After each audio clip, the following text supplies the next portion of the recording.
Perekonomian Malaysia tumbuh 4,2% pada kuartal pertama tahun 2024 dibandingkan tahun sebelumnya. Laju ekonomi tersebut mengalahkan ekspektasi pasar karena belanja rumah tangga yang lebih tinggi dan perubahan haluan ekspor.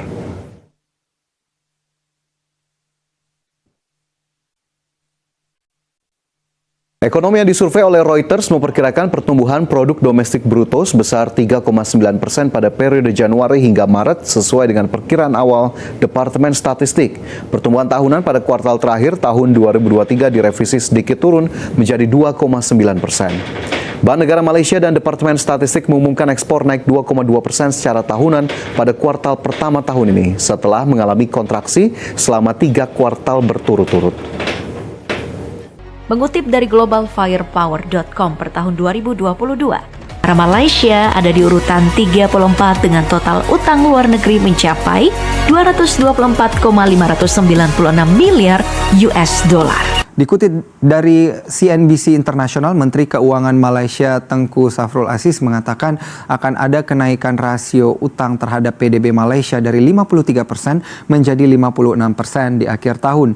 Tengku Zafrul juga mengatakan pemerintahannya sudah mendapatkan izin dari parlemen untuk memperlebar rasio utang terhadap PDB menjadi 60%. Selain itu, defisit fiskal juga akan melebar 5,8% hingga 6% pada tahun ini. Sejauh ini suntikan fiskal ke dalam perekonomian mencapai 20% dari PDB.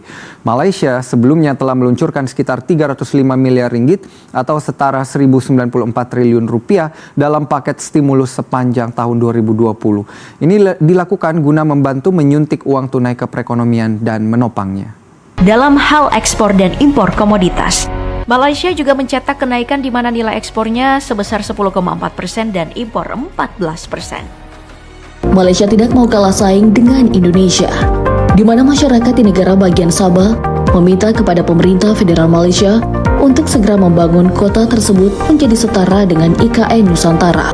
Mengenai hal tersebut, pemerintah Malaysia berencana untuk membangun kota baru yang setara dengan IKN di wilayah perbatasan dengan Indonesia di Pulau Kalimantan. Hukum dari berbagai sumber, pembangunan mega proyek kota baru ini diharapkan dapat dimulai pada tahun 2024. Kota baru ini akan dilengkapi dengan infrastruktur dan fasilitas publik yang modern dan ramah lingkungan, seperti jalan tol, bandara, pelabuhan, rumah sakit, sekolah, pusat perbelanjaan, dan taman hijau. Kota baru ini juga akan menjadi pusat perdagangan, pariwisata, pendidikan, dan budaya antara Malaysia dan Indonesia. Kota baru ini akan menawarkan berbagai peluang bisnis dan investasi bagi pengusaha dari kedua negara. Selain itu, kota baru ini juga akan menjadi tempat pertukaran ilmu pengetahuan, seni dan budaya antara masyarakat Malaysia dan Indonesia.